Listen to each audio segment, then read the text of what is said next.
5G बहू। सुमित्रा जी का बेटा था अमित और बहू का नाम था अमृता।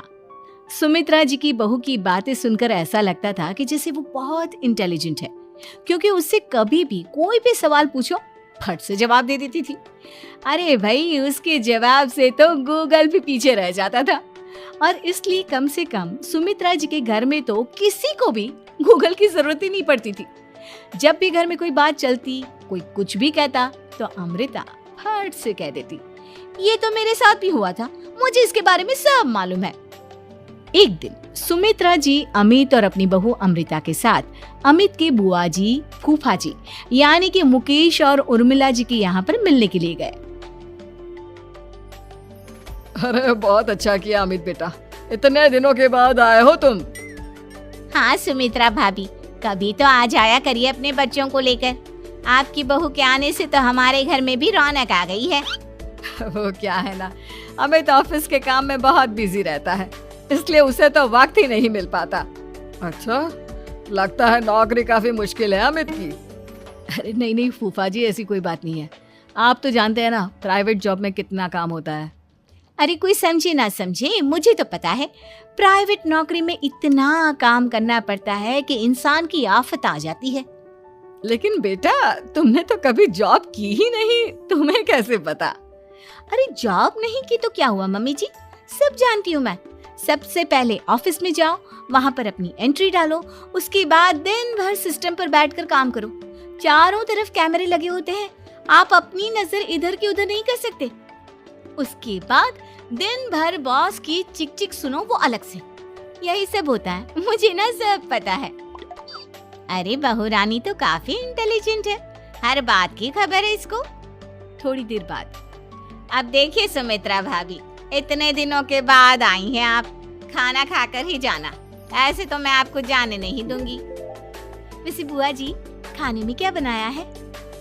वो क्या है ना बेटा, आज तुम्हारी बुआ जी की तबीयत थोड़ी ठीक नहीं थी, इसलिए हमने सोचा कि जब तुम लोग यहाँ आ जाओगे तो बाहर से खाना मंगवा लेंगे और साथ में बैठकर खाएंगे। लेकिन बस प्रॉब्लम इतनी सी है कि मुझे बाहर से खाना ऑर्डर करना नहीं आता। सोचा जब अमित आएगा तो उसी को बोल दूंगी। अरे मुझे आता है ना, मैं कर देती हूँ ऑर्डर। बताइए क्या क्या मंगाना है आपको? इटालियन, कॉन्टिनेंटल, इंडियन, पंजाबी, सब पता है मुझे। क्या बात है बहू, क्या घर में भी खाना रोज बाहर से ऑर्डर करती हो? अरे नहीं बुआ जी, ऐसी कोई बात नहीं है, बस मुझे ना सब पता है। कोई बात नहीं अमृता, मैं अपने फोन से ऑर्डर कर देता हूँ। अरे क्या बात है, आजकल ऑनलाइन डिलीवरी पर कोई ऑफर नहीं चल रहा है, वरना काफी पैसे बच जाते। कैसी बात करते हैं अमित, मैं कह रही हूँ ना मुझे सब पता है। मुझे एक बहुत अच्छा ऑनलाइन डिलीवरी वाला मालूम है, जहाँ पर 50% ऑफ मिल जाएगा। और आज तो वैसे भी फ्राइडे है ना, फ्राइडे को तो उस पर 50-70% ऑफर मिलता ही मिलता है। अरे क्या बात है, इसके बारे में तो मुझे पता ही नहीं था।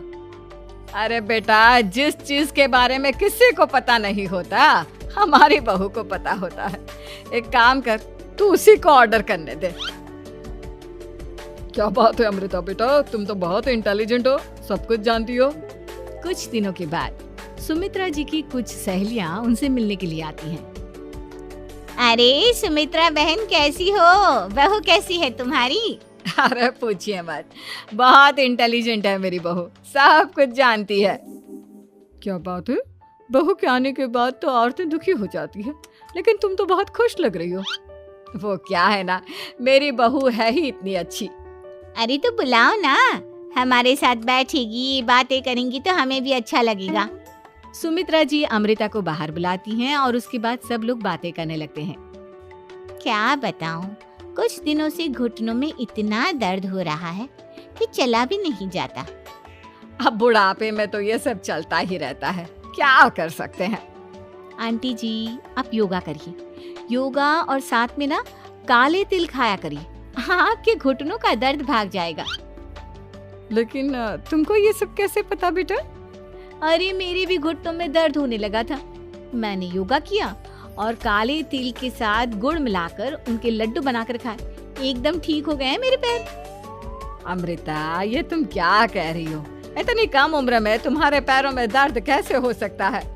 अरे मम्मी जी सच कह रही हूँ, एक बार अगर कोई ये नुस्खा अपना लेना बस मजा आ जाए। ठीक है बेटा, अगर तुम कहती हो तो मैं ये करके देखती हूँ। मुझे सब पता है आंटी जी, ये मेरे साथ हो चुका है, इसीलिए तो बता रही हूँ मैं आपको, ऐसे नहीं बताती किसी को। कुछ दिनों के बाद अमित अमृता को अपने दोस्तों के साथ घूमने के लिए ले जाता है। क्या यार, क्या जिंदगी हो गई है। सारा दिन ऑफिस का काम करते रहो, अपनी हेल्थ पर तो ध्यान ही नहीं दे सकते।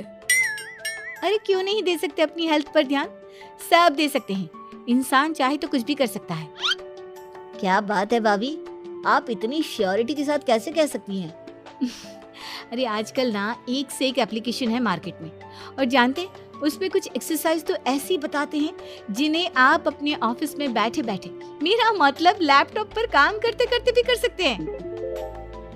अमृता, ऐसी एक्सरसाइज के बारे में तो मुझे भी नहीं पता था, तुम्हें कैसे मालूम?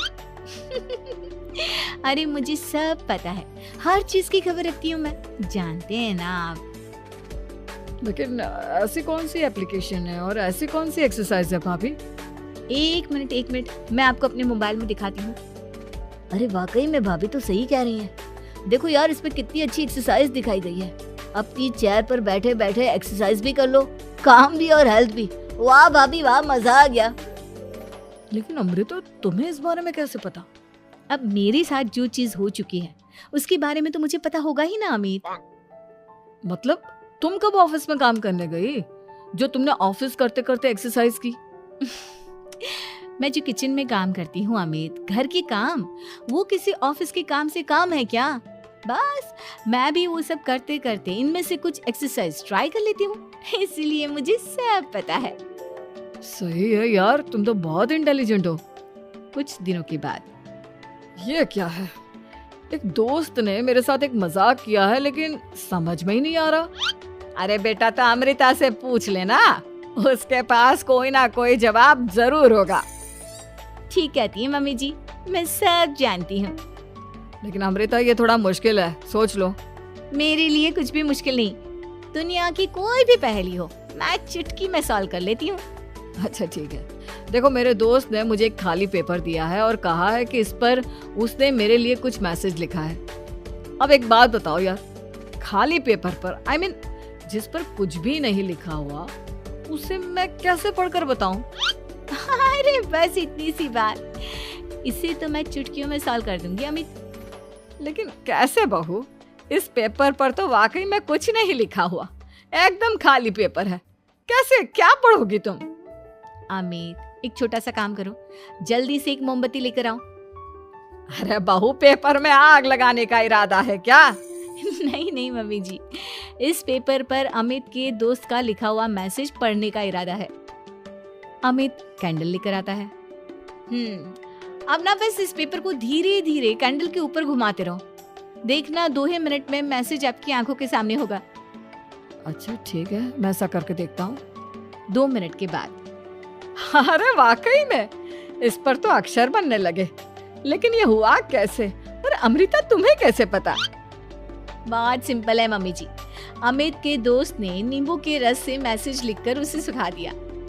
अब अगर मैसेज पढ़ना हो ना, तो पेपर को आग के सामने ले जाओ और लेटर्स अपने आप उभर कर आ जाते हैं। वाह बहू, लेकिन तुम ये सब कैसे जानती हो? अरे मम्मी जी, जब मैं छोटी थी ना, तो अपनी सहेलियों के साथ ऐसे ही गेम खेला करती थी। ये तो मेरे साथ कितनी बार हो चुका है, मुझे सब पता है। थैंक यू यार अमृता, तुम्हारी वजह से हमें कुछ भी सोचने की जरूरत ही नहीं पड़ती, तुम सब कुछ बता देती हो। कुछ दिनों के बाद सुमित्रा जी को अमृता के प्रेग्नेंट होने की खुशखबरी मिलती है और सुमित्रा जी अमृता को डॉक्टर के यहाँ लेकर जाती है। देखिए सुमित्रा जी, आपकी बहू की तबीयत बिल्कुल ठीक है, किसी भी तरह की चिंता करने की कोई जरूरत नहीं है। लेकिन हाँ, उनको आयरन वाली डाइट खाने की बहुत जरूरत है। ठीक है डॉक्टर साहब, आप बता दीजिए मैं अपनी बहू को क्या क्या खिलाऊं ताकि उसकी तबीयत ठीक रहे और आने वाले बच्चे की भी। अरे मम्मी जी, इसमें डॉक्टर से पूछने की क्या जरूरत है, किशमिश है, अनार है, पालक है, ये सब खाना चाहिए, आयरन का लेवल बिल्कुल बराबर रहता है। अरे वाह, आपकी बहू तो सब कुछ पहले से ही जानती है। ये तो बहुत अच्छी बात है। देखो, आयरन के साथ तुम्हें कैल्शियम भी खाना होगा। जानती हूँ मैं, अगर आयरन की खाली सप्लीमेंट लेते हैं और कैल्शियम नहीं लेते तो बॉडी उसे अच्छे से एब्जॉर्ब नहीं कर पाती। सब पता है मुझे। बहू ये भी मालूम है? हाँ मम्मी जी, आप तो जानती है ना, मुझे सब पता है। आपकी बहू की बातें सुनकर अच्छा लग रहा है। मुझे ऐसी बहुत कम लड़कियां मिलती हैं जिन्हें इतनी नॉलेज होती है, सारे सवालों के जवाब देती है। और हमारे इंडिया में तो वैसे भी हालात बहुत खराब है। बिल्कुल ठीक कह रहे हैं आप डॉक्टर साहब, लेकिन मैं उन लड़कियों की तरह नहीं हूँ। बहुत ख्याल रखती हूँ मैं हर चीज का। और जानती हैं आप, हमारे घर में तो किसी को किसी चीज के बारे में गूगल करने की जरूरत ही नहीं पड़ती। बिल्कुल ठीक कह रही है अमृता। अरे कुछ भी पूछ लो, इसे सब पता होता है। अरे वाह, तुम तो बड़ी कमाल की लड़की हो। चलो, ये तो बहुत अच्छी बात है, लेकिन फिर भी डॉक्टर की सलाह पर पूरा ध्यान देना चाहिए। वैसे क्या चाहिए तुम्हें, बेटा या बेटी? अरे डॉक्टर साहब, कुछ भी हो जाए, बस बच्चा अच्छे से हो जाना चाहिए। मुझे तो दोनों में से किसी से कोई भी परेशानी नहीं। और सुमित्रा जी, आप? डॉक्टर मैडम, मुझे तो लड़के और लड़की में कभी भेद करने की आदत ही नहीं है। पोता आए या पोती, मेरे लिए तो दोनों एक बराबर है। सुनकर अच्छा लगा। वैसे आप जानती हैं, हमारे यहाँ पर तो लोगों को बड़ी बेचैनी रहती है ये जानने की कि पेट में लड़का है या लड़की, लेकिन विदेशों में ऐसा नहीं होता। हाँ, वहाँ पर तो सब कुछ पहले से ही बता देते हैं ना। ये भी कोई बात हुई भला? लेकिन तुम्हें कैसे पता कि वहाँ पर सब कुछ पहले ही बता देते हैं? अच्छा हाँ, तुम तो सब कुछ पहले से ही जानती हो ना। तुम्हारे साथ तो सब कुछ पहले से ही हो चुका होता है। नहीं मम्मी जी, ये तो मेरे साथ पहली बार हो रहा है, इसलिए मैं ये डायलॉग नहीं बोल सकती। अमृता की बात सुनकर सुमित्रा और डॉक्टर दोनों हंसने लगते हैं।